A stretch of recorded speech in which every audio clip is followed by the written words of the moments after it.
Hey guys, I forgot to add myself to the stream.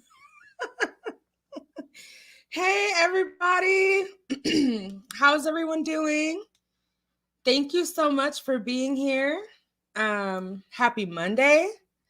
It's great to be alive. Okay, it's great to be alive. It's good to oh my goodness, just to be thankful, okay? Yes, it is so good to be thankful. So let me see who's here because I'm thankful that all of you all are here. So we have Miranda. Hey girl. Chemical. Hey girl. How you doing? Brown Skin Lady 81. Thank you so much for being here. I hope you're doing good tonight. I feel like I need to talk to you. I feel like we need to talk. Like, it's just so much. Hey Pam. I feel like I have been off in like the wilderness somewhere.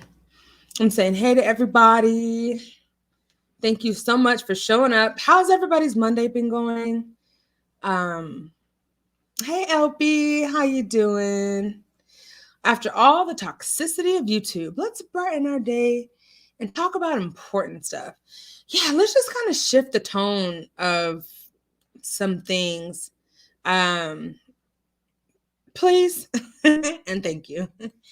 So, I plan on being on here for about 30 to 40 minutes, not too long, just enough time to have a story time and share some things that I really just wanted to talk about. Hey, Miss Joyelle, how are you?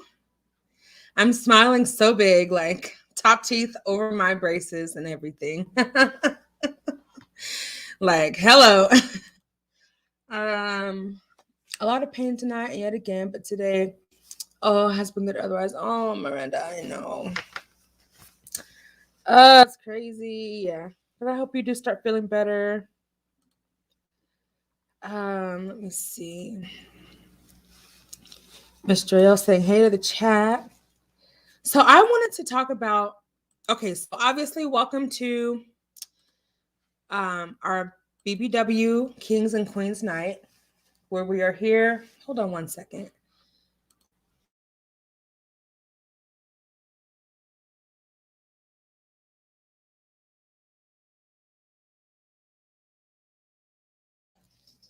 Sorry, where we are here every Monday night at 7:30.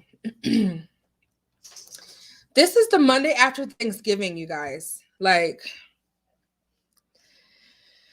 I just feel like I need another day to just catch up on rest. You know, for me, I love being around family, but just for me, sometimes it's a little draining and I need some time in solitude to kind of refill. And so I feel like I needed that today, big time. But I had a really good weekend. And I hope you all had a good weekend too. All right, so let me get into what I kind of wanted to bring to our attention tonight. Or just talk about. It's kind of a story time. And it has to do with being a plus size individual and how sometimes we could really get caught up in things that get us caught up. I don't know another way to really put it besides that. Hey, my small space. Hey, everyone. I'm just stopping by to say hello. Good night. Thank you for stopping by. I appreciate it. It's the same for me. There's always some kind of family drama. Oh, no, that's not good. Good night, my small space. Miranda saying. So when several years ago, when I was, this was way back when I had, just got my first apartment, I think I was 30 or something like that. Before then, I lived with roommates and, shared rent and stuff like that. Even lived with family. But at the beginning of my 30s, I ended up being able to and wanting to get an apartment of my own. I would say that at 30, I was still more naive, more vulnerable, more, I guess a lot of learning and self-discovery, but hadn't really learned a whole lot. But so here's the story. My grandma and I, during that time, we used to, hey, Saki. Yes. Oh my gosh. Story time, Miss Joyelle. I know. Sit back and relax just for a few minutes if you want. And I appreciate it. Hey, Eagle Soaring High. Hey, Saki. Hope I didn't miss you. Thank you so much. Oh my gosh. Saki, please stick around as long as you can, because I'm going to be bringing up some things that were discussed in your chat earlier, because it was so good. Like, I literally enjoyed your live stream. Early evening libations. I enjoyed it so much, Saki. But so back during that time, my grandma and I, we used to go shopping every other Saturday. And this was excuse me, I feel like I have a frog in my throat. That always means I'm going to share something that is like deeply personal, and I'm just praying it comes out right? So my grandma and I used to go shopping every other Saturday. Sometimes we would hit up the town, right? We would go to JCPenney's, Macy's, Kohl's. Sometimes we had to go to Walmart. And then we would go ahead and hit up the grocery store. And we would each get things for my own household and then for her household, right? When I lived with her, it was great because we were just buying from one household. But once like I was saying, when I got my own apartment, like in my early 30s, I think I was actually 30.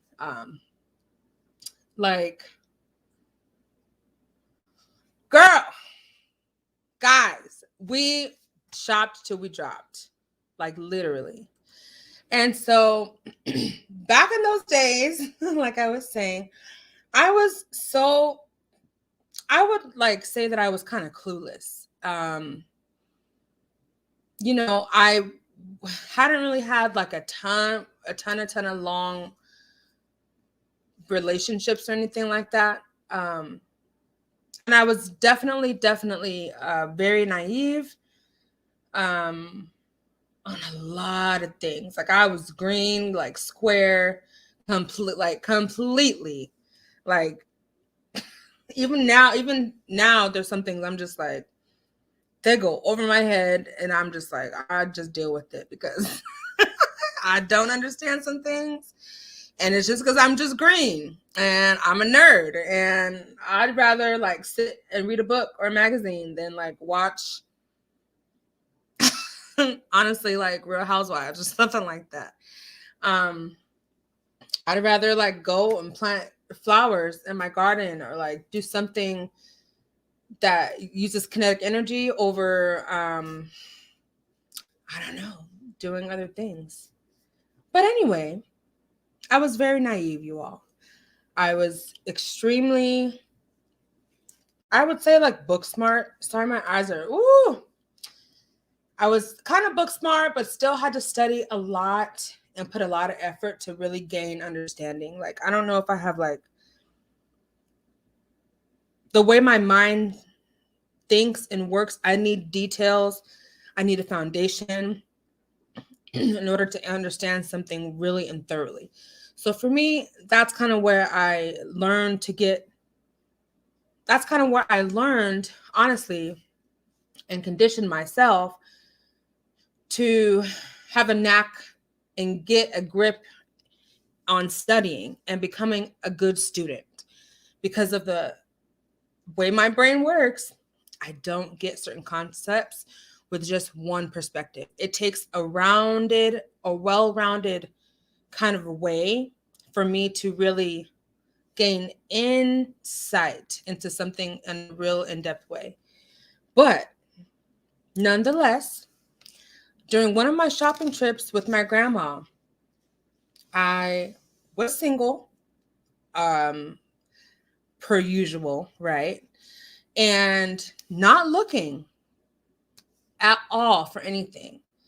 I was just content and just as family oriented and in a happy little bubble as I could ever be, like right by my grandma's side, happy, laughing, in pure peace. You know, whenever I'm with my grandma, if you all have not known, but she is like my best friend.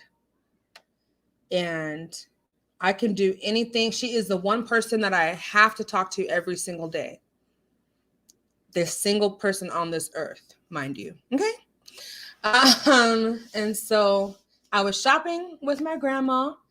We were in a little store. I'm not going to say the name of it because you guys are going to say like, oh my gosh, she's ghetto. But shopping in that store. But anyway, it's food for less. We used to go to, like I said, we used to make our rounds, go to Penny's, go to wherever, probably make a stop to get something to eat. And then we hit up our 2 grocery stores or sometimes 3 grocery stores, like especially if it was like around the holidays, we'd have a lot to shop for. Plus we were shopping for my household and then her household. It's her and my grandpa and my cousin lived with them at the time too. So anyway, we were in Food for Less and back then I didn't know what had really happened. But since then I put some things together and I realized like what happened. So we were in the grocery store and this guy, he was with his son. By the way, his son was like so cute, little chubby, dark skinned, dark chocolate kid with a huge afro, like picked out to perfection, this kid's afro. And so this guy, we'll call him Guy, okay? So this guy was kind of watching my interactions with my grandma. He later confessed. Or not confessed, but he later told me. He was kind of watching me in the store, watching my interactions with my grandma. And then he decided to approach me. And I was like, okay. At that time, I really was too open. I was too accepting of people. I think I was just like, I gave everybody too many benefit of the doubt kind of things. And I was like, well, okay. He approached me, asked me for my number. I gave him my number. And we kind of started texting like later on that night or whatever. And I was like, okay. I really had felt no attraction to him, like whatsoever. And this was my mistake, right? I should have been like, no, and just said no. But at that time, I was a people pleaser to the extreme. No, you don't have to take notes, Miss Joyelle.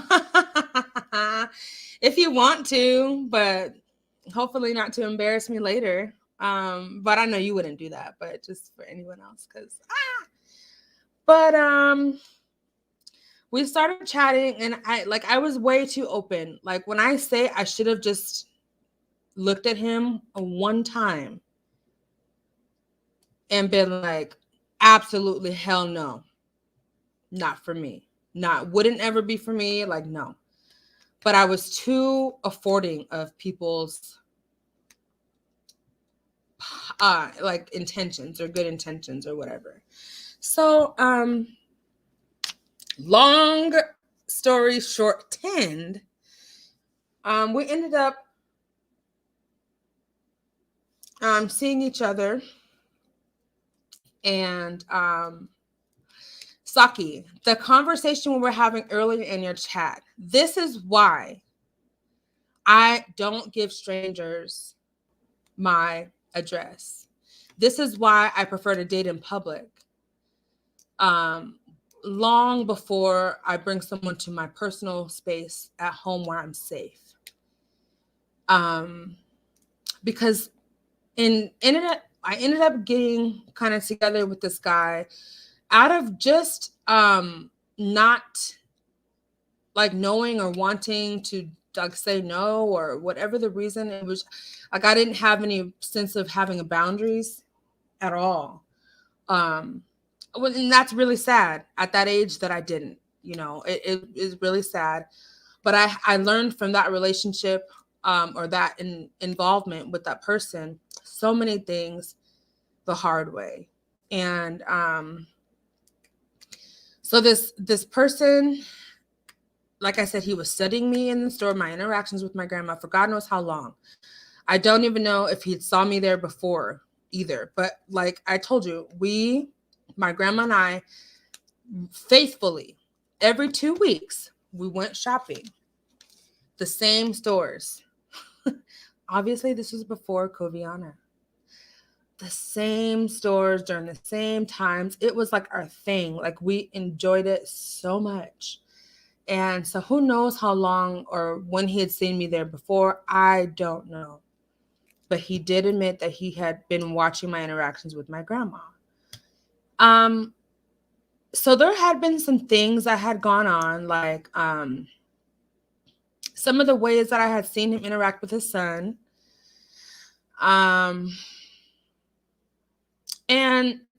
a lot of the things that he would tell me about the nature of his work and this kind of thing. And I never considered myself in anything serious with him. I think he thought that, and that was my mistake, but I never, and I would always tell him that, like, I like to take things slow. I don't necessarily ascribe to boyfriend, girlfriend kind of thing. We are just kind of seeing each other. Don't try to put me in a relationship when your intentions with me have not been like shown, basically. I just don't like that. Like that people assume like, oh, just because we're seeing each other that we're in like something that is like permanent, because it's not permanent. But back to the story. This guy ended up being so bizarre. And this is where I fault myself even more, because I was aware of the strange things that he was starting to do. And I kind of felt like I need to defend myself. Like, I know I'm not lying. I know I'm not, like he would start being super, super accusatory. I never dated a person in my life that wanted to see my cell phone. Right? Never dated a person in my life that was like adamant on checking my phone and like going through my call logs. And when I would go get my hair done, he would say that he was at home, but then I go out and he's there, like checking to see if I was really where I said I was. It was some like crazy things that at that time I did not recognize what it was. I truly, truly didn't. And so other things that would happen were, it was like he had to, and of course, okay, on the defensive side, of course, I don't, there's no way to defend him, but when he would say things like, or imply that he wanted to make sure I was getting to work safe, or make sure that I was even like getting to church safe or wherever safe, like he would have to go with me. I did not recognize how like obsessive and controlling that was at that time.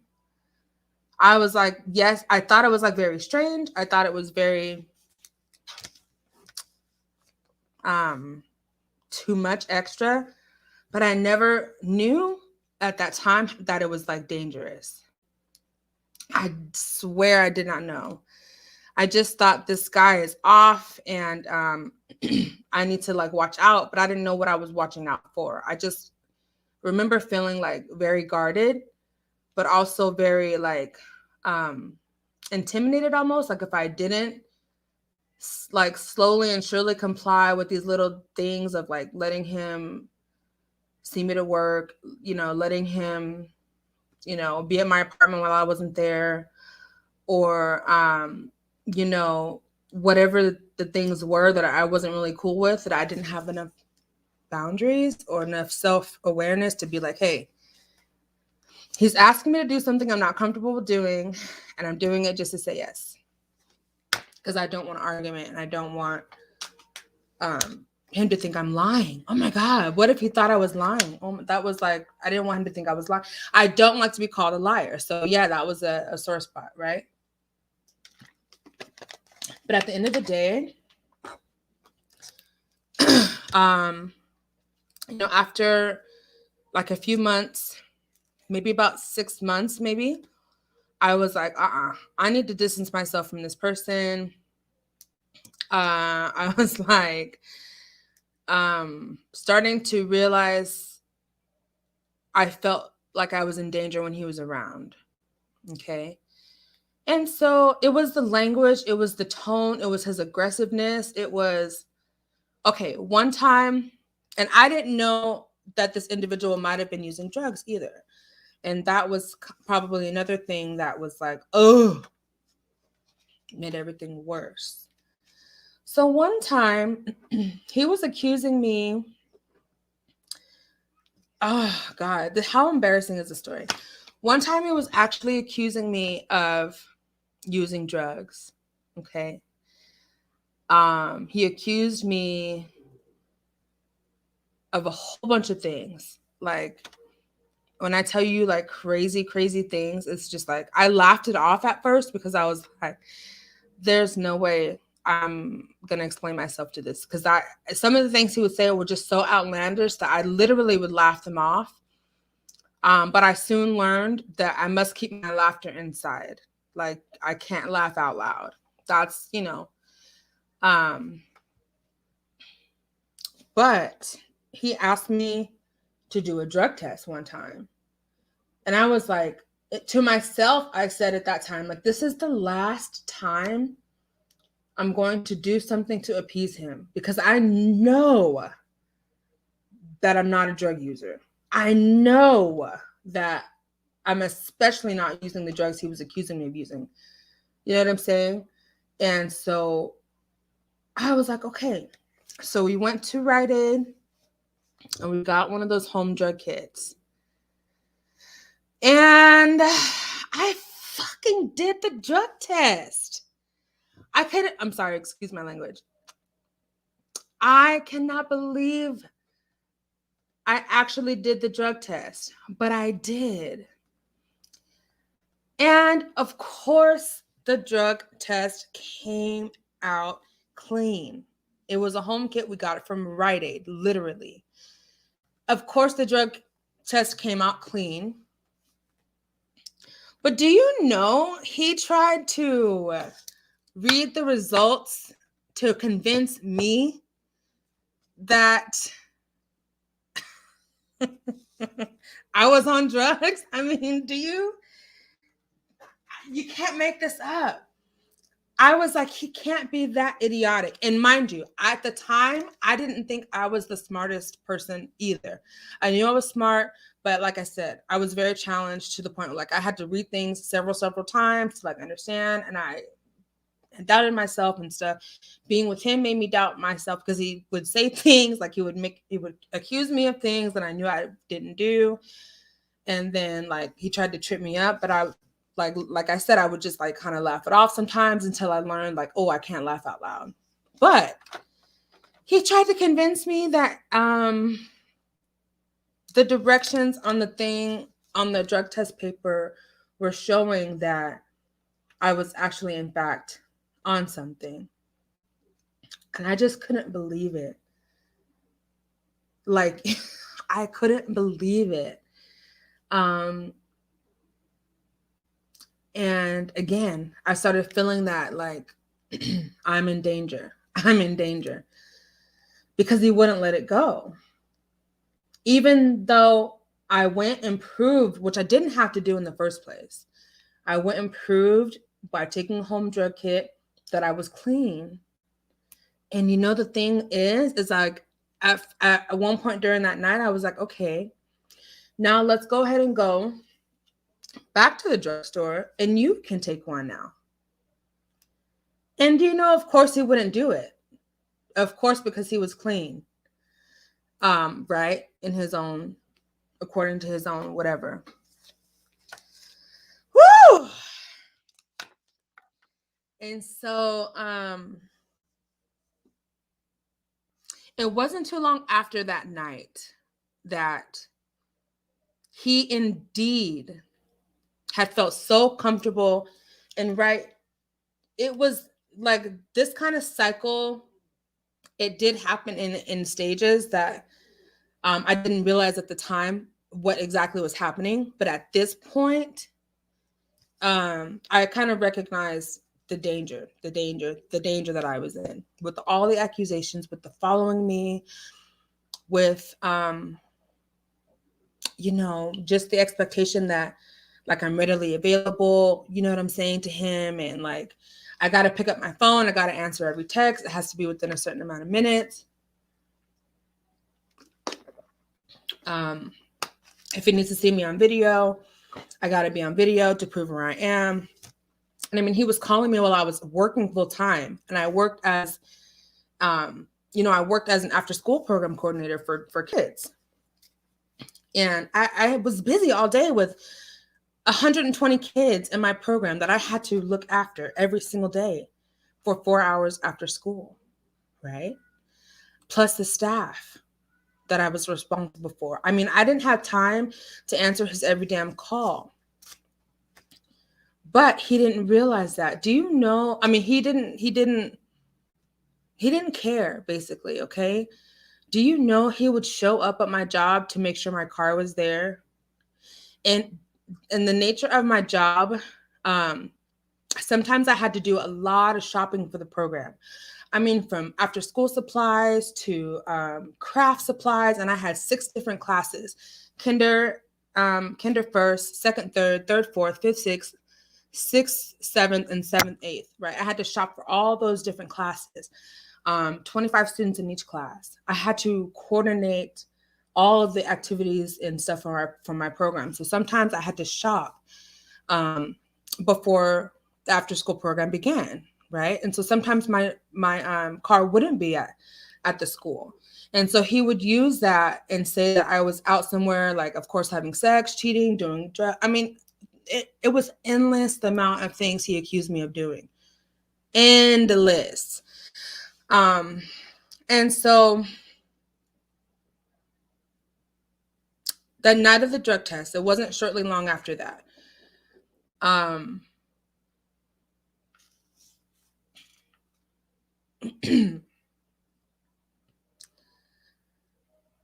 We had gotten into an argument.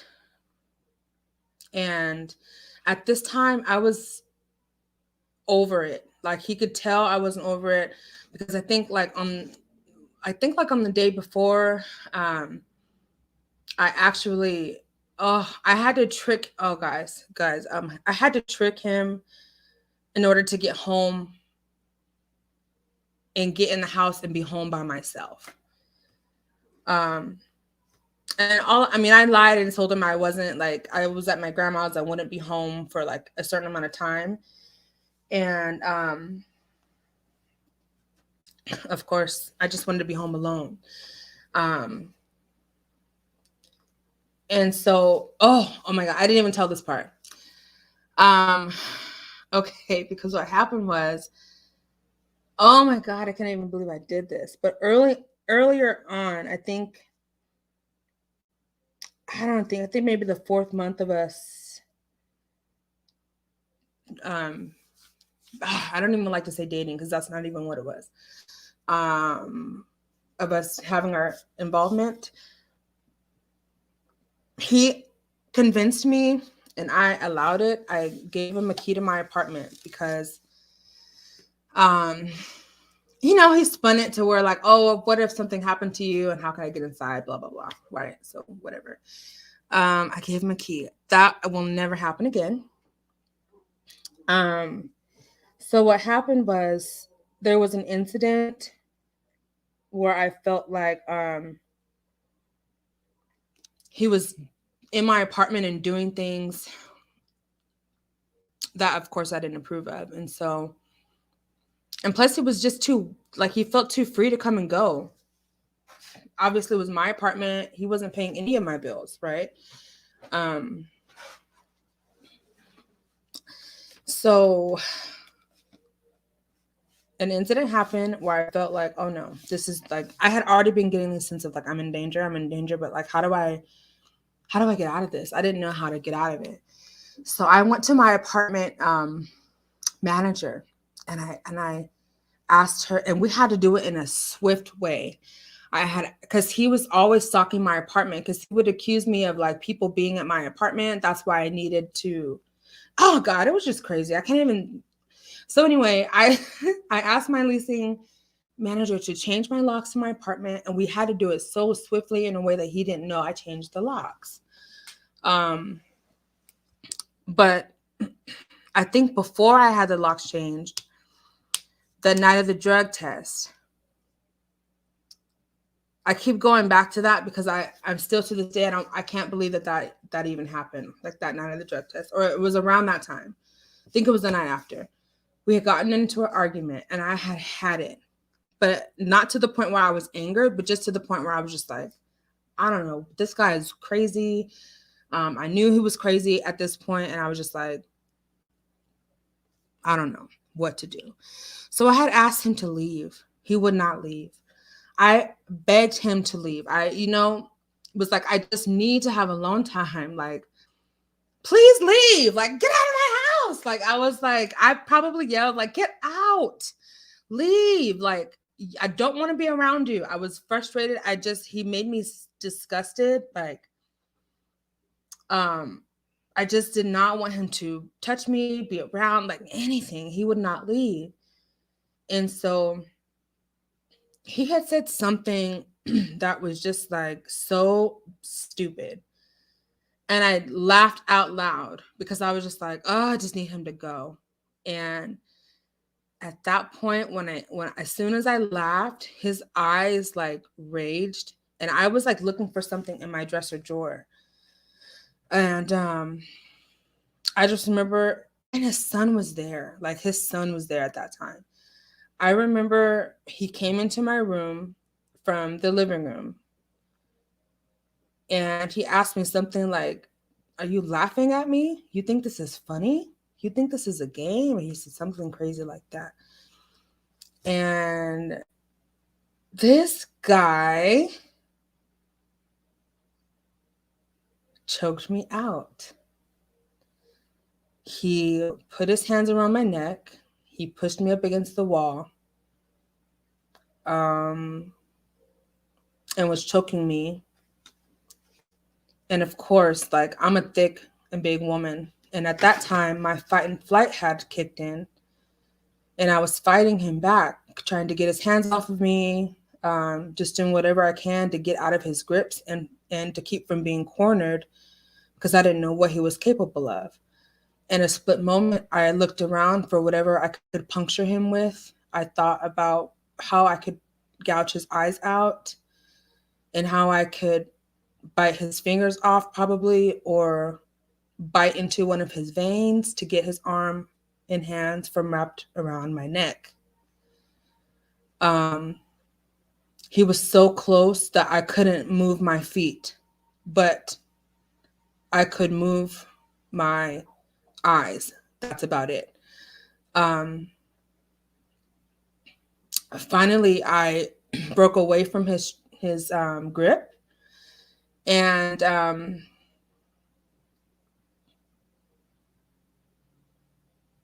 I screamed for him to leave. I picked up the phone as if I was calling 911. And at that time, I even was like, you do this in front of your son? I was still like shocked. And I picked up my phone. I did not know what to do, but I just was like, God, let him leave. Like, let him leave now. So he grabbed his son's things. He threatened me and said something to me. And I just, at the top of my lungs, I screamed, leave now. Like at the top of my lungs. And he left. And I shut the door. And I just sat in the corner of my couch in my living room. And I just sat there until I fell asleep. I mean, of course I cried. I was like thinking about like what happened. I looked out the window, you know, I turned all the lights off. I just sat there in the dark. I think the bathroom light was on. I just didn't know what to do. And I wish I would have called 911, but I did not. I was like, I was shook. I had never experienced anything like that. I didn't know what to do. And so it was after that night, I actually asked the landlord to change my locks. And thank God she changed my locks. So when I got home from work that night, I made sure that like all my and I lived in an upstairs apartment, but I mean, he was tall. He could have like hopped the balcony to get in if he wanted to. So I made sure that I covered my balcony. I mean, I did everything that I should have done at the beginning to make sure I was safe. And actually, when I got home from work, I did end up calling the police because what happened was I found out that the night after that, after he put his hands around my neck, I found out that he had been calling my job and telling my job, my school, he had been calling the school that I worked at and telling them that I was using drugs and taking drugs to school. And coming to work on drugs and a whole host of things. He was harassing me at my job. And so I had to, oh my God. I had to talk to the school principal. I had to really open up about what was going on. And at that time, I didn't even know that I knew it was domestic abuse, but I didn't click to me that I was in a domestic violence relationship. It did not click to me. I swear it didn't click to me that that's what it was. So I had to do some damage control, right? I had to meet with my principal, my assistant principal, and explain to them what I had been going through. And then I had to meet with my own HR and let them know that this person is doing these things. And so that was the hardest conversation at that time that I'd ever had to have, because I hadn't told anybody what was going on. And anyway, when I got home from work that day, after finding out that he had been harassing my job, and they didn't tell me because they knew that they saw me every single day going in, you know, they would be able to tell if I was using drugs and stuff like that. So they knew, but I just wish they would have like told me how long it had been going on, because then I could have done something about it sooner. But finally that day, when they let me know, I guess he said some other things that they had to just like look, this person has been calling, asking for you, asking what time you've arrived, asking what time you've left, asking what time you had, like just asking them questions that they had that it's not even any of their responsibility to keep tabs on me, because I wasn't employed with the school. I was contracted through a nonprofit agency to run the program at the school. And so anyway, when I got home from work that night, that's when I actually called and filed a police report. And do you know that officer told me You should have called last night. Well, duh, I should have called last night. But I didn't know what to do. I was like scared. Anyway, he was not like very nice, but he was a white officer. Not that really, I just thought I should say it. Maybe if, I don't know. But good thing about that is he actually kind of advised me on getting a restraining order and everything. And so that's exactly what I did. And so I ended up, when I got home from work, I filed the police report. The officer came to my home and took the report. And so, do you know that night he came back to my apartment and I knew he would try to do this, but I didn't think he would try to come back so soon after choking me in my own house. I really did not know he was going to come back so soon. But do you know, thank God I had the locks changed that day.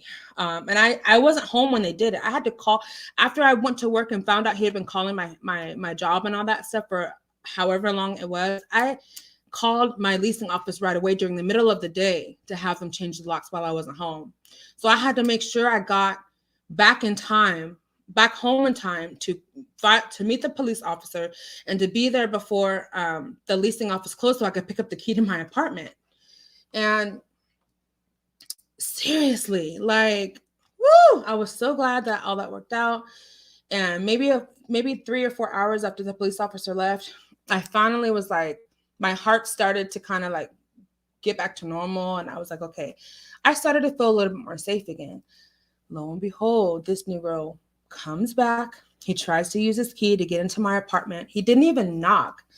He just thought he could barge in and probably continue what he wanted to continue the night that I didn't call the police. And I hadn't talked to him. I didn't let him know any of my plans or anything. And so I'm going to end the story with some things that I learned in that experience. And then I'm going to look at your comments and then I'm going to get out of here. But so he tried to enter my apartment. He banged on the door. He was cussing at me, talking about, let me in. I know you got somebody in there. Who are you effing in there? He was like, he was just made up a whole bunch of stuff to try to convince me to open up the door. And I don't remember if I even said anything. I think I just said, I'm not opening the door, so please leave. I was still being kind, saying, please leave. Like, wow. Eventually, maybe after an hour or two, like banging on the door, coming back, banging on the door, cussing me out, coming back, all that whole stuff. He finally left. Realized, like I said, I was not going to open the door, but he parked and camped outside of my apartment. And he began stalking me. And I ended up, like I said, following through with getting a restraining order. The scariest day of my life, getting that restraining order. And I did this all by myself. I didn't tell anyone what was going on because I was so embarrassed. I was so embarrassed. I just could not believe at that time that someone could cause so much havoc. And then the thought of my coworkers finding out, I felt like this is not my life. How was I so happy, just content shopping every other weekend with my grandma, to now living in intimidation and fear and having to prove everything that I'm doing is true and all this kind of crazy stuff. And anyway, I got the restraining order. The judge deemed it permanent, 3 years. So from 2016 to 2019. And this is a testimony part of the story too, because the place that I'm living in now, obviously I had to move. I could not stay there. And so I did this all within the matter of maybe 3 weeks, got the restraining order and moved swiftly into this new location. And this is why to this day, I don't use the same mailing address as my physical address. And so all these little things that I do to protect myself, like sometimes I don't drive straight home. When I think about it, I consciously try to take a different route, switch things up.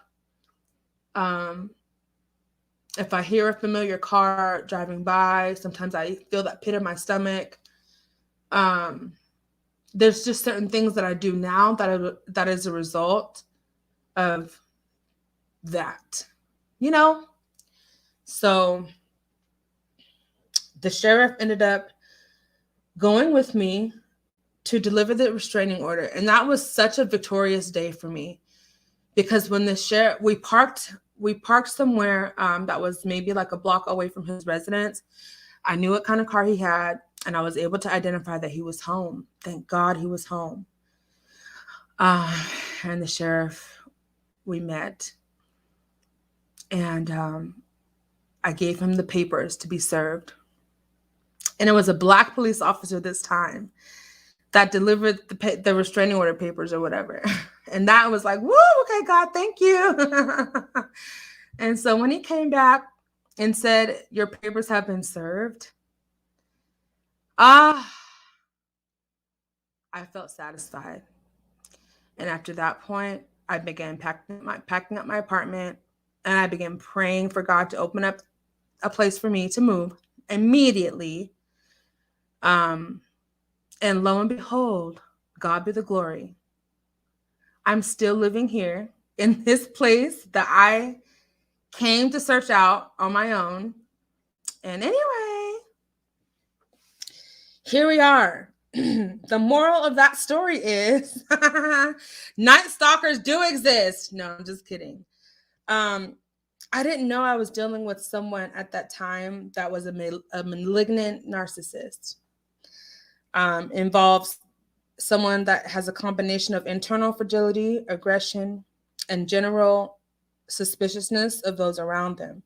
They're known for being I can't even talk. Let me get some juice. I can't believe I told that story. They're known for being manipulative and have a lack of empathy for others.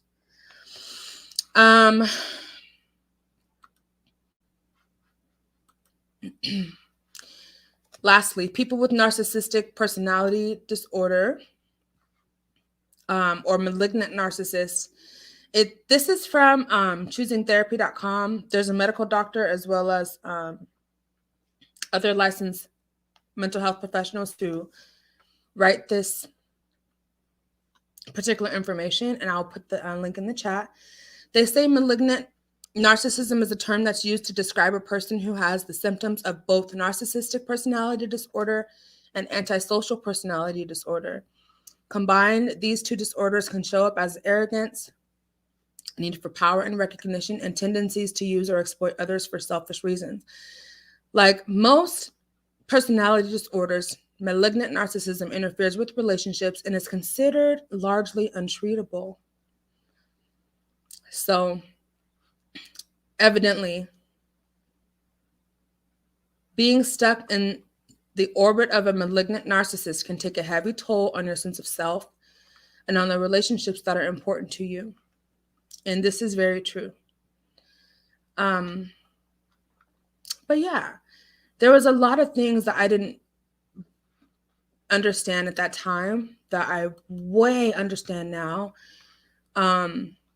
And I don't regret any of my experiences because, ultimately now I can help my own clients with getting through the process of getting a restraining order, an order of protection. I can understand my clients when they're talking about how their exes or their partners are stalking them, making them feel like they're crazy, abusing them, and the utter shame and embarrassment that you have when you have to reach out for help and tell somebody what is going on. And so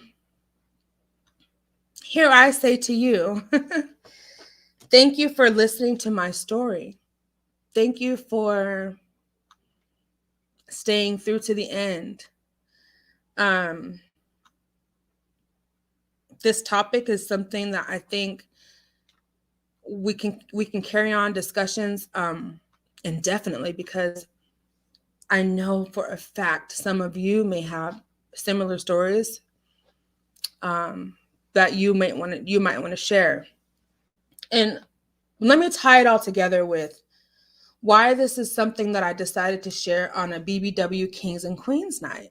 Well, because sometimes when we don't fit the mold of beauty that, our society likes to be beholden to, like blonde hair, blue eyes, thin, skinny, they mock the curvy features, they mock the robust features that I think are absolutely gorgeous and beautiful.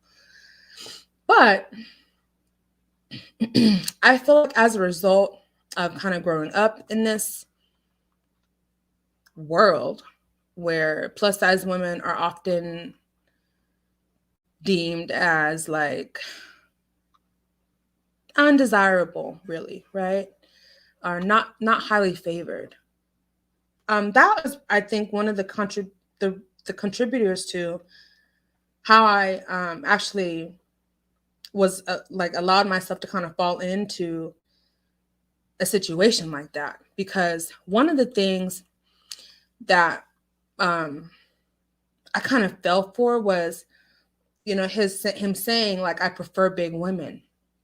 And I didn't get it because I didn't get it at that time that it was because he was a predator and he thought that big women could be, I guess that, we're more vulnerable, I guess, because we just want to be loved and accepted by anyone. But I don't know if that even made sense. But I think on the topic of body confidence, now I look at my body and I love myself no matter if someone else does or not. But I do think that back then I was struggling with some of the ideals of beauty. I was struggling with confidence and self-love a lot. And I was indeed struggling with boundaries and being a people pleaser. So I think I've come a long way. And I would hope that me sharing these bits and pieces of like my background and my story can kind of not only like inspire, but also be like teachable moments, and ultimately leave a little shine and a little sparkle, because there is a brighter side of that. I am who I am today. I have definitely grown and transformed and still learning and still growing. And I'm still learning to love myself. Hey, where's learning to love myself? But let me see what you guys are saying. Eagles are saying hi to everybody. Hey, Mimi Twin. Thank you all for being here. I appreciate you so much. Everybody's saying hi to everybody. Hey, World of Gratitude. Hey, Jack. I missed you. Kimiko is here. Pamela. Aww. I was like that with my grandma before she passed. Really? Oh, yes. Jennifer saying, hey, my beautiful people. Hey, BJ Des. Thank you so much for being here. I appreciate you all. Yes. Jennifer, Saki. No, Miss Joyelle. Only if you wanted to. But I did want to put that in the chat. I think I did put the article that I was talking about. Yeah. I'm that way too. I'm a people pleaser and really open with some people with certain situations anyway. Yeah. There's nothing wrong with being open, but you don't want to cast your pearls before swine. You definitely don't want to do that. Never be embarrassed of your truth, girly. I know. Sometimes my truth is ugly, but it is what it is. Hey, Vicky Black. Good to see you here. Thank you so much to everyone who subscribed and who's a part of this community. I just don't take it for granted. Trust me, I don't. Jack is saying hey to his good friend Jennifer. I have a Jenny from the block stuck in my head now. Okay. Yeah, it's pretty creepy. Yeah, pretty horrible. Yeah, we all have that song stuck in our heads. Hey, Nick! You and your gram should never have the exact routine, hon. I know that now. Got to switch things up in case of... I know that now. Trust me, I know. All too well. Yep. So you see, Saki, why I'm so damaged? Why I don't trust people? Why I am so guarded to the point where I'm supremely single and okay with it, I guess. Yeah, those are definitely a red flag. Dude had obviously been lied to before by someone else and had some serious trust issues. He was taking that out on you. Afraid to be hurt again. Oh yeah. I think that is very true. It was. Hey Evan, thank you so much. Look, right when I came to you, I saw your blessing. Thank you so much. I appreciate it. You don't have to give to this channel, and you do, and I so appreciate it. Oh, the coldest heart. How are you? Thank you for being here. I think I've seen you 1 or 2 times before, but I appreciate you being here in the chat. Sometimes I feel like someone's watching me. Girl. I don't know if you've been here before, but if not, welcome. Yes, thank you so much. Abusive men usually want to make you feel protected by saying they want to know where you are. That is so true. Yep, and there's a whole cycle of abuse that we can get into on another night. The danger intuitive part of my gut was telling me that. Yes. I think I remember seeing you once before. When someone accuses you of things, it usually means that they're guilty. Yeah, absolutely. Especially if it's cheating every day in 5 minutes. You know, it's like, why do you need to look at my phone? That was so weird to me. And now, like, I recognize now that, yeah, that's not healthy. Nope. Thank you, Eagle Soaring High. You're always so supportive, and I appreciate you. I know. Look at all the red flags. Yep, they were there. They were certainly there. I know, Eagles. What a horrible story. But look, we are stronger sometimes in the end. Does anyone want to come up on the panel before I get on out of here? Let me put this link here. Thank you, everybody. I don't know. I want to make sure I speak to everybody that's in the chat. Hey, D West. Yes, he absolutely was. Absolutely, he was. Projecting was his biggest accomplishment, I would say. I know, LB. My ex-abuser was that one that Medea said was that scary one who now fears me because Tina Turner moved. I know that's right. Yeah. Yeah. Back then I was so soft. I was like, oh no, I'm not gonna. My revenge was protecting myself. I didn't even think to like set his house on fire. There's something diabolical, like, make him suffer kind of thing. I had plenty of opportunities, but I never thought that way back then. I do now, though. I'm a little crazy now. And I have serious trust issues, but I'm still open. My heart is still open for love and like compassion and empathy, which is really good. Yep, that's the name of the game, Nick. Hey, hear her. How are you? Are you still here in the chat? I'm so sorry you went through that. Well, thank you, Miranda. He cheesed really slipped off his cracker and he went on another planet. Whatever he was on, fried his brain to nothing but mashed potatoes. Oh, yeah. Yeah. Some aggressive mashed potatoes. Okay? Can we say he's a weirdo? Yeah.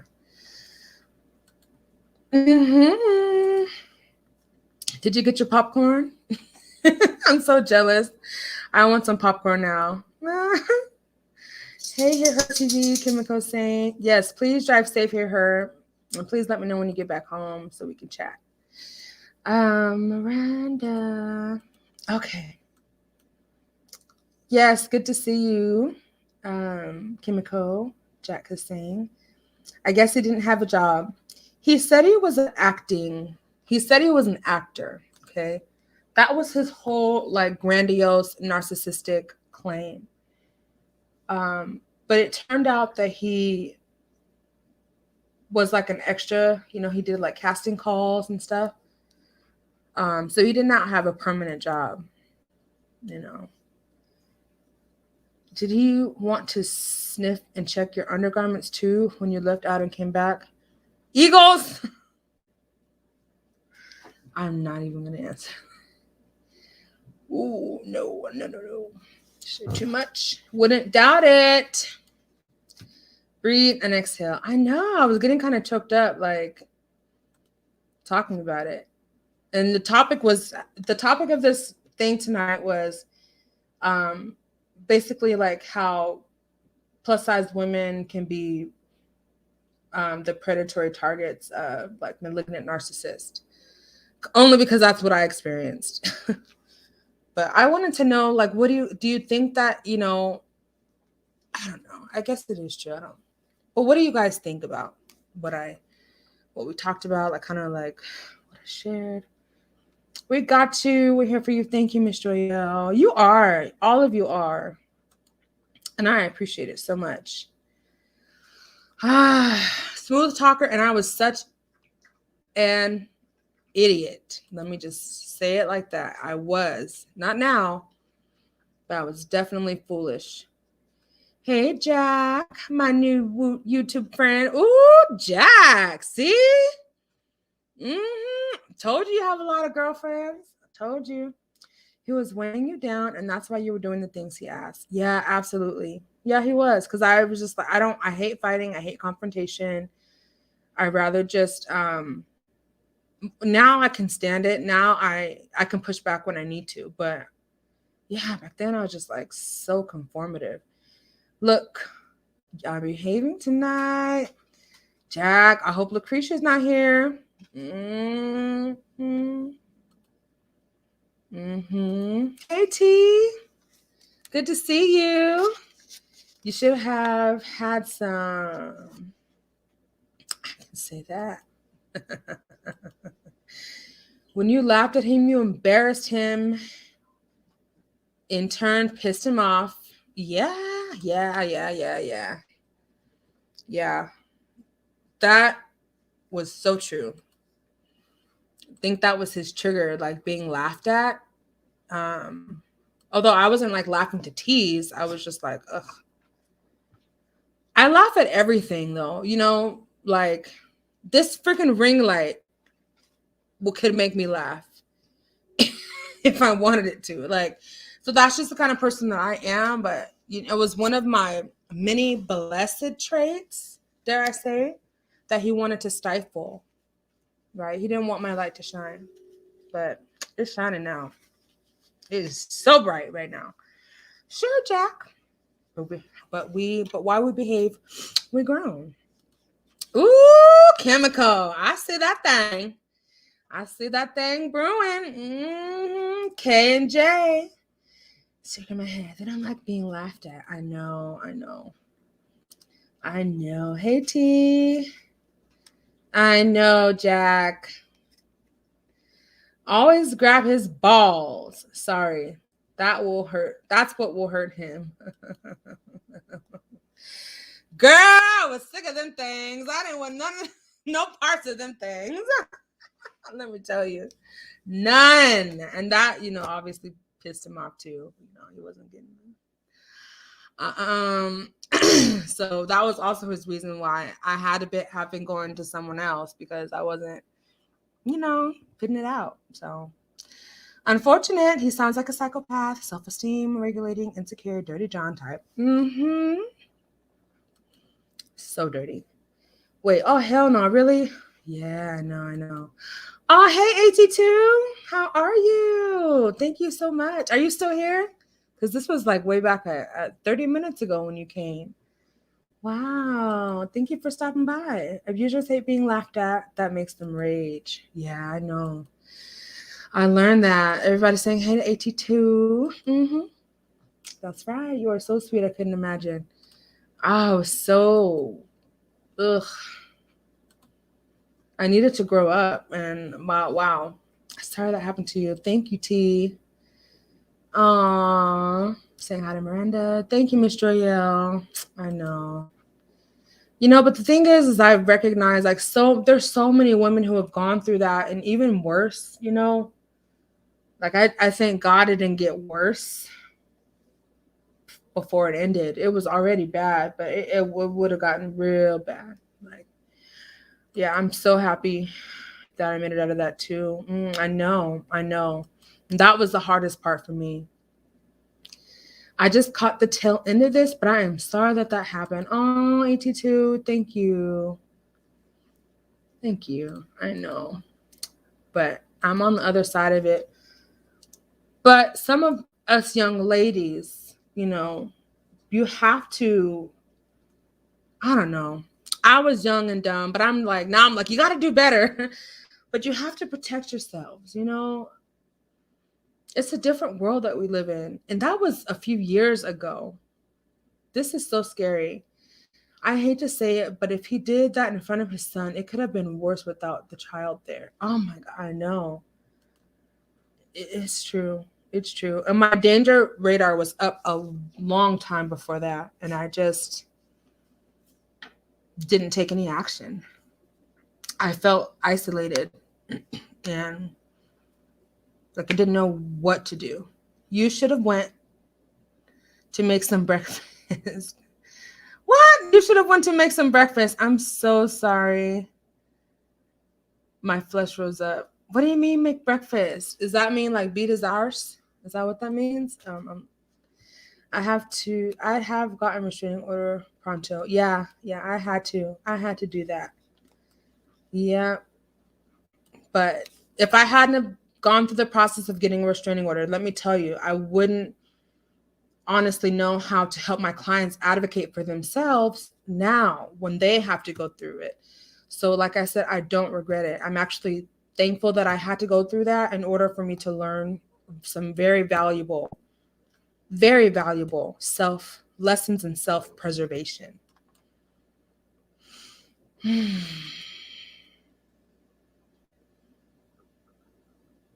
The spirit of a survivalist, characteristics of narcissistic abuser.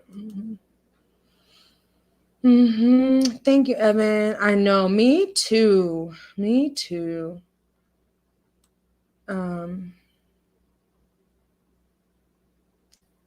They did. That's what.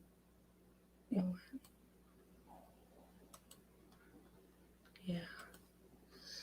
Thank you, D West. Thank you so much.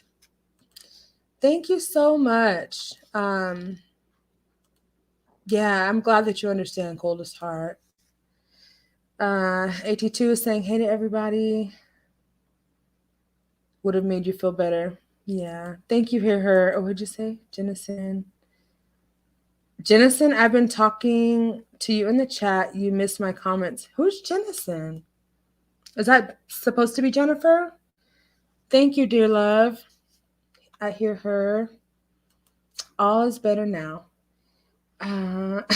Oh, Jennifer, you're running behind in your comments. It is. And you want to know something? You remember about a month ago, I was telling you I had some friends visiting for my graduation. They came that week to visit. And both of them actually are married. Each of them are married with 6 children each. And when I invited them to my house, shout out to you know who you are. When I invited them to my house, you know, I'm always like, look, sometimes there's dishes in my sink. Sometimes I have like laundry, you know, in an area of my sofa that has not been folded. Like my office desk, child, don't even ask. I got trinkets and bottles and perfumes and oils and smell goods and like pens and notebooks and highlighters and stickers. I mean, I'm just saying like scissors. I mean, it's my own workspace, right? So when I invited my friends over, my 2 best friends from childhood and my friend's sister, I was like apologizing, like, you know, I haven't dusted and like, you know, I haven't like, I'm just here like trying to let them know, like, look, I know my house is not spick and span. I'm thinking about hiring a maid. That's neither here nor there, but you're welcome to come and let's have a good time while you're in town, right? Do you know that all 3 of them were like, what are you talking about? You think this house is not clean? And they're like, you know, come to my house where our 6 children are. And, you know, I guess I didn't get it, you know. Yeah, and they were basically saying like that I'm lucky to be single. And basically each of them said if they had a choice to get married all over again, they would not do it. Or if their spouses, God forbid, something happened, they would never remarry. And here I am, no kids, single, never married, and thinking at a lot of times in my life, man, I would be so much happier if I, you know, had a husband and, you know, at least had 1 child or 2 or whatever. And here my friends are telling me like the same thing that you're saying here, like count your blessings, you know, because we wish that we weren't married, basically. Not in those exact words, but like, you know, the troubles of matrimony sometimes make you think that you might be better off single. But of course, they're thankful that they have all their kids, you know what I mean? But it really put things in perspective for me because for the longest time, I felt like I was like maybe a little envious that I didn't have my own family, or, you know, I struggled with fertility and that was kind of like a source of depression for me. But now I like where I am in life and I don't envy anyone. Yes, he surely was or is. I would have said, me no speak English to the door while shooting him. Right? I only had, oh, wow. Mm-hmm. Yes, yes. That is kind of like a really good point, is don't ignore your instincts, like World of Gratitude was pointing out. Like, go with your instinct. Go with your gut. Exercise and use your intuition. Coldest Heart says, yep, they start talking to you.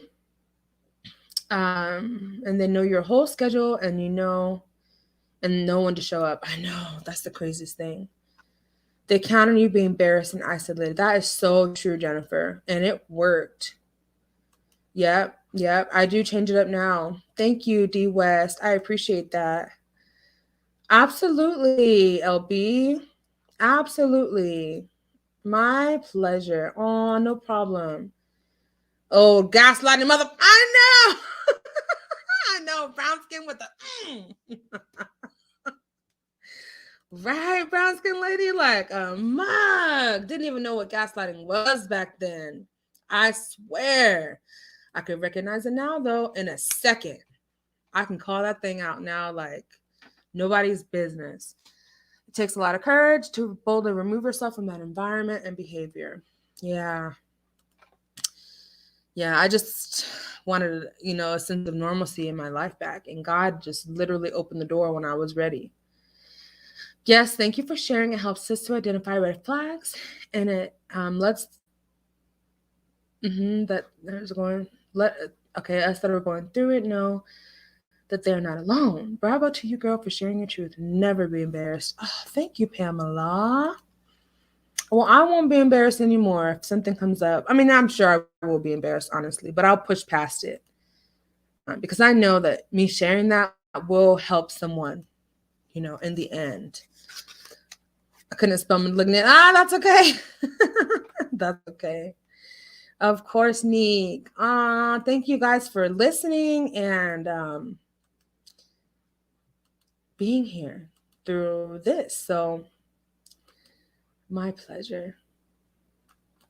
Absolutely. I know, brown skin, right? Yeah. Yeah. Yep. My pleasure. My pleasure. It's all part of the journey, right? So we have to go through things to become the people that we're trying to be. And we don't know it at the time, but it's true. I'm so sorry that you had to experience that, and I'm so glad that you were able to break away from that person and live a safe and healthy life. I hate that you have to jump through hoops also. I know, Saki, but that's why I was kind of trying to maybe share a little bit about how sometimes you have to ghost people when you see those red flags. So now when I see those kind of red flags of people that I'm just chatting with, I'll ghost them in a second without any explanation because I'm not going through that again. And it's made me a little hypervigilant, but I'd rather be hypervigilant and be single and happy than be gullible and vulnerable and not necessarily vulnerable, but be too gullible and ignorant to recognize what's not healthy for me. So yeah, I pay people dust when needed. Preying on the insecurity. I know. But see, that's not new, unfortunately, for predatorial abusing people. It makes total sense. He was definitely a predator. Yeah, he was. Oh my God. I did not know what a malignant narcissist was.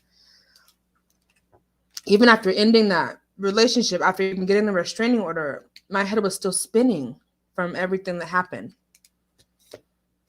Like, no joke. No joke. Aw, look at you, brown skin. Thank you. Thank you. Yeah, I'm holding on, and I believe that now. If I ever end up with anyone, oh my God, they will be so blessed. Like, and I will be too. But yes, thank you, brown skin lady. I believe that now, and I know that now. Yes, men like that are predators, and they prefer BBWs because so many of them, yes, have low self-esteem and can be manipulated and cajoled into doing something or anything in order to make the men happy. It's a shame. I know. Yeah. And the desperation that's there too, right? That you're just going to stay because at least you can say you have a man. You know how many people I've heard say that? Even someone that I was close with one time just said, well, at least you have a man. Be thankful that you at least have a man. And I'm like, no, I'm sitting up here telling you these things that I'm dealing with, and you're saying just be thankful I have somebody. Are you crazy?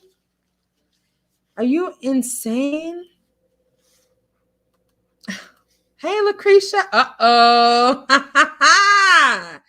Hey, Lucretia Boo. Did you see who was in the building? Or who was? It was a learning experience for you. Yeah, it was. And now you know what to look out for and can share that same awareness with others. So it was not in vain. I applaud you for your courage in sharing your story here. Absolutely, Saki. I want to give you a round of applause for that comment because you're so right. Thank you, T. Thank you so much. Well, nobody clicked the link. Well, I guess that means my time is up. Indeed, it is.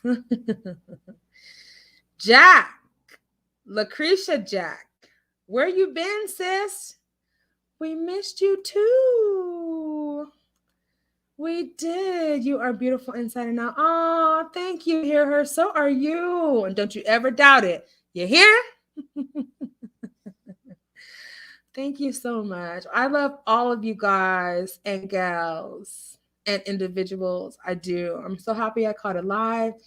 I'm usually a part of the replay gang. I'm so happy too, Pamela. It was meant to be. On all of your pearls of wisdom also. Hey, her TV, little sis. I know, right? Andrea, do you think it had to do with size, or was he just being manipulative and malicious? And that was an angle to tear at confidence because he was smaller at all things.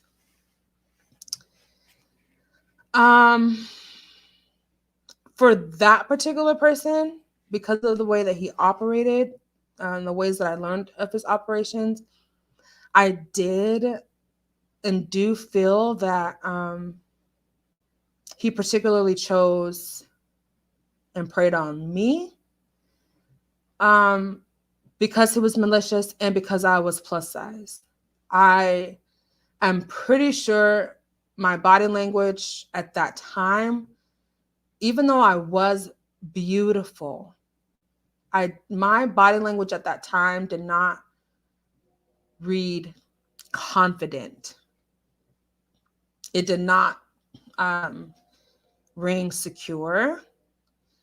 And for me, a lot of my insecurity at that time was from me being plus size or overweight or struggling with losing weight for so many years. And so I wasn't happy with all the components and aspects of my body. And I know that now I feel like he definitely picked up on that, maybe by the way I would, make sure my fupa was covered all the time, or I don't know, even in the way that I walked.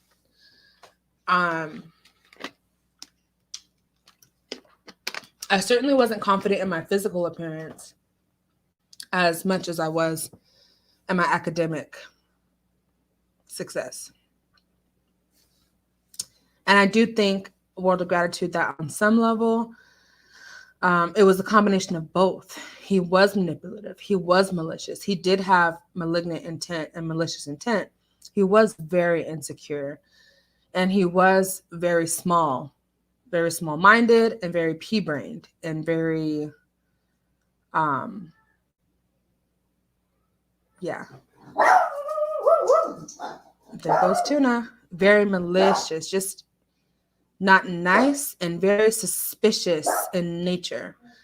And so I do think it was a combination of me being plus size and me not being confident and him being able to pick up on that. And as the predator that he was, I was not the first plus size or big person that he did that to. That was kind of his MO. You are too smart. Wait, you are smart to be guarded. Yeah, I'm very guarded, LB. I feel like I have to be, for self-preservation. But when I see a good thing, now I can recognize it, and I'm not afraid to I don't know. I don't live in fear anymore. When you talked about your body image and what you went through, my daughter, 26, just got out of a 5-year relationship. Oh, wow. Would love to tell you about what happened with her. Yeah, D. I would love to hear it. I would. Are you going to be back next Monday at 7:30? because maybe we can open up right at 7:30 with, you know, the story about what happened with your daughter. I would love to hear about it, D West. Oh, really? Oh, okay, that's right. You do work so late hours. Thank you, Nick. Yes, if you want to support the channel, you can donate to Cash App, CashNate10. Nate is my nickname. But yeah, it always goes back to the subscribers. I gotta look at your phone. If I gotta look at your phone, I don't need to be with you. I know. So are you, Lucretia. Thank you. Hear her TV. Didn't even see you here. Was listening and dicing veggies for tomorrow. Saki, you're always working. I'm on the road driving, but hi to everyone. Hear her TV says. Yeah, focus on the driving. Hear her. Hope you drive safely. Everybody's saying hi, Saki. I don't think we have formally met. Well, 82, Saki, thank you for being here, and I'm glad that you were able to meet now. Actor equals no job. Exactly. You have to call for casting. Okay, they don't call you, and you have to pay for the service. Hey, 82, no, we haven't, but I've enjoyed watching your videos. Are you subscribed to Saki Speaks 82 and 82? And Saki, are you subscribed to 82? How about it? In LA and surrounding areas, there are a lot of people claiming to be things that they're not. It's common. Oh, yeah. Very common. Yep, that's what controlling folks do. Thank you, Saki. Don't say that you weren't. Okay, I'll take that, Miranda. Thank you. But I was. Oh, LB said it too. Double down. Okay. I'll take that. I'll take that back. Jack, ooh, saucy. He is saucy. We live and learn from everything in life. Yeah, we do. Ooh, Lucretia, Jack, are you still here? You got some explaining to do. I'm the same way, girl. I laugh at everything. I know. I feel like plus size men are targeted low key too. Really. I'm still gathering my thoughts. Okay, so let's talk about that next time, because I think, yes, we definitely need to balance out these perspectives. So I'm going to put D West coming up next time.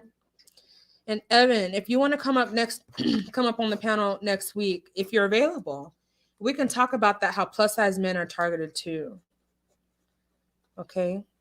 Because I think that's a worthy discussion. What say you, everyone in the chat? Yeah, good point, Evan. I'm writing some notes.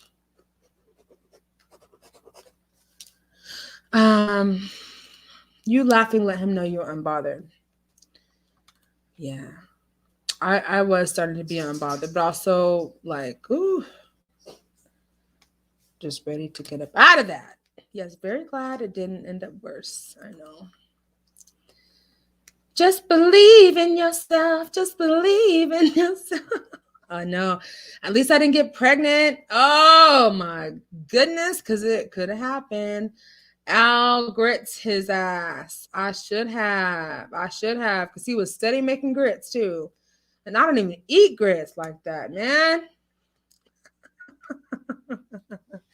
What doesn't kill you only makes you stronger. Yeah, that's true.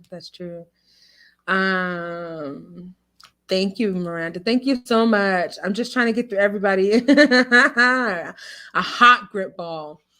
Unfortunately, a piece of paper and the police doesn't stop many of these abusers. That's true. But I felt like, that's true. Because even if I would have stayed there, I still would have been in a position of danger, right? That's why, in addition to getting the restraining order, I swiftly packed up my apartment and moved away. And still to this day, I don't even drive by that area where I used to live.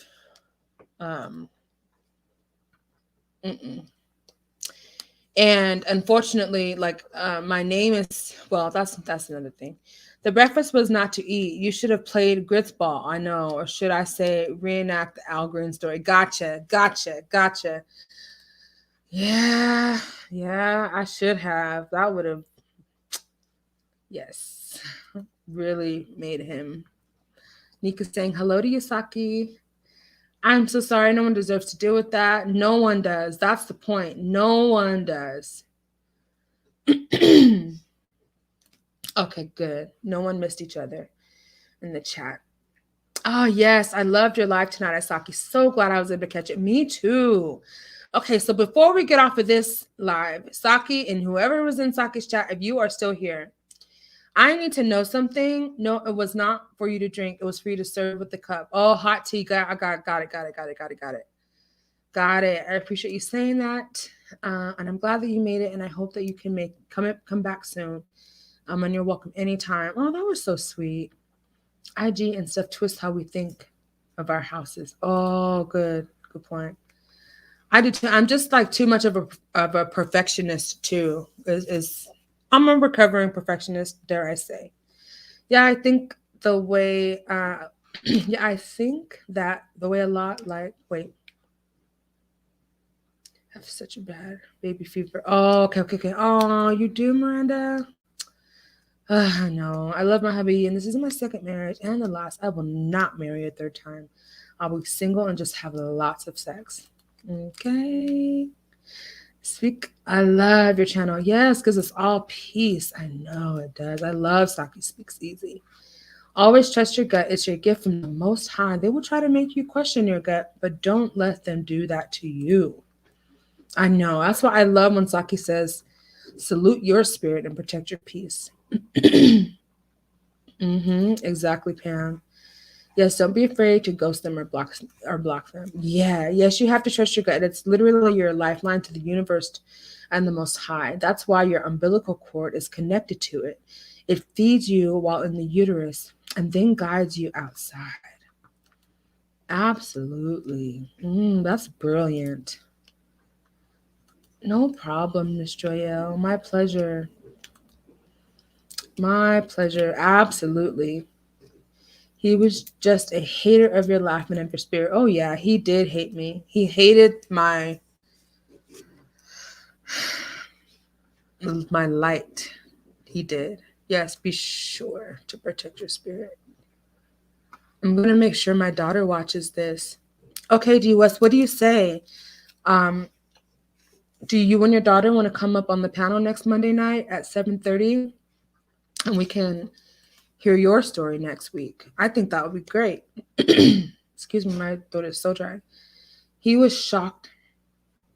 He was stalking you long before you knew it. Yeah, he was. These people study their victims and test how far they can push. Yeah, that's, I didn't, yeah. Stalking, yeah, not stalking. I knew what you meant, Miss Joyelle. Yeah, but you're right. He was. Pamela, your father was absolutely right to tell you that. You have to trust it. It's the only thing that will never let you down. Family and friends will fail you, but your gut never will. Right? You are so right. I preach it now to my friends when they have doubts. It has never failed me. Never, not once. Yes, I subbed to him just a few days ago. Okay, perfect. Yes, he's awesome. I've been watching his videos a while now. I don't participate in the chats because some of those who go after him, oh my God. Some like to take screenshots of the chat. Oh my God, it makes me so mad. Oh my God, that pisses me off. I'm grown and I don't care who screenshots me in someone else's chat. Until they pay these bills over here, they can kick rocks in open-toed sandals, okay? Because I will chat wherever I want to chat. I don't care whose page it is, and if you don't want me there, you can block me. But you're not going to tell me that I can't be somewhere that I'm choosing to be. Yes, I would like to hear that perspective. Regarding men. You hear that, Evan? Great. Vince T. Braxton's former husband seemed very confident but not sure. Biggie seemed confident just from reading. But these are peep in entertainment. Yeah, right.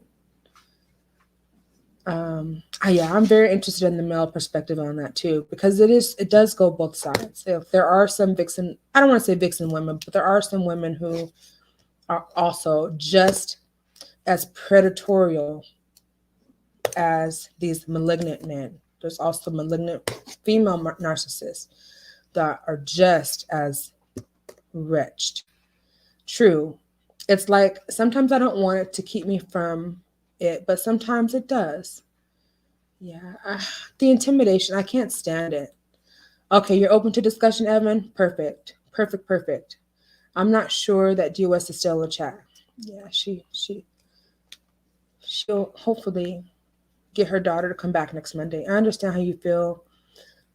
Sometimes it gets to be a bit much, but YouTube is an app for watching videos that anyone that you want. No one should be bullying you like that. That is the truth. So on behalf of all those women who never said they were sorry to you, allow me to say I am sorry to all of you that you went through that. I am sorry. Because no woman deserves that type of treatment. Thank you, Eagles, for all of your empathy in all these situations. Truly, truly, truly. But you don't have to apologize for the way men behave. Everyone's accountable to their own self. But, it's just the sentiment I appreciate. And it's very, very endearing. Keep your groove going, lady. Okay, Pamela, says World of Gratitude.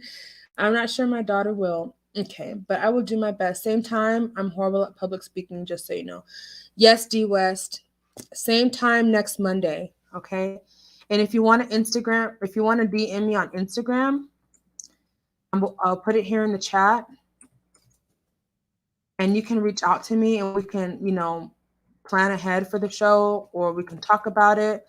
I will talk about some of the questions that I will ask you and how we want to kind of set up the discussion, okay?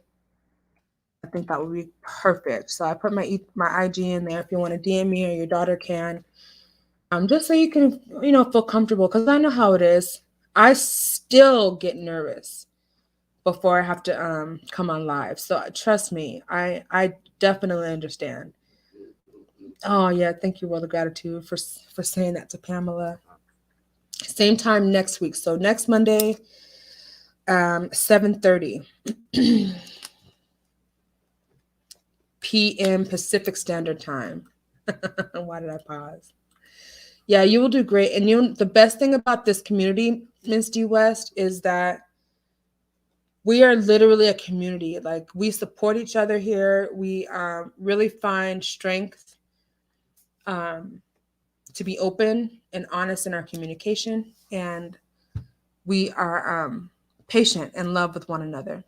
So we are going to welcome your daughter with open arms, and just as we welcome you with open arms.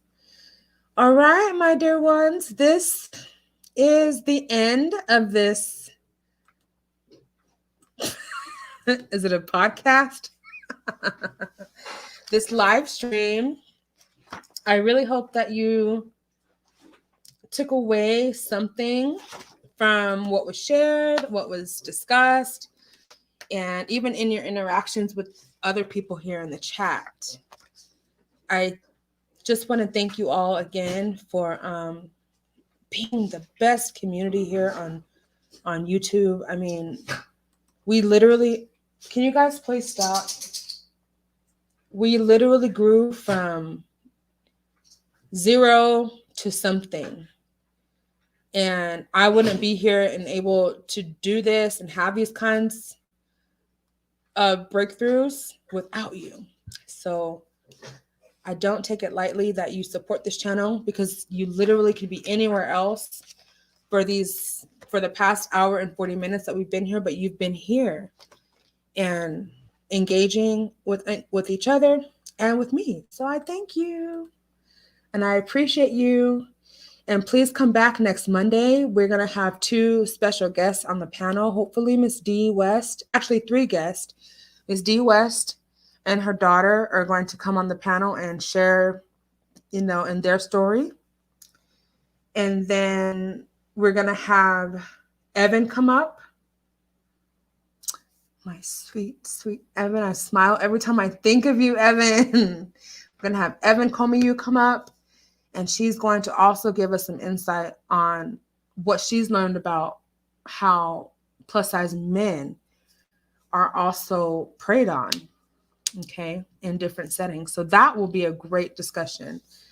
So I love you, Andrea, and chat. Yes, Miranda, we love you too. Thank you for sharing your story, and have a good night and good night to everyone in the chat. Yes, thank you so much, you guys. We're going to say bye. Thank you. Yes, great vibes. Purple hearts in the chat. Thank you, Eagle Soaring High. You all be blessed. Please practice abundant self-care. Remember to be kind to yourselves and be kind to others. It really goes a long way. All right. Until next time. Bye.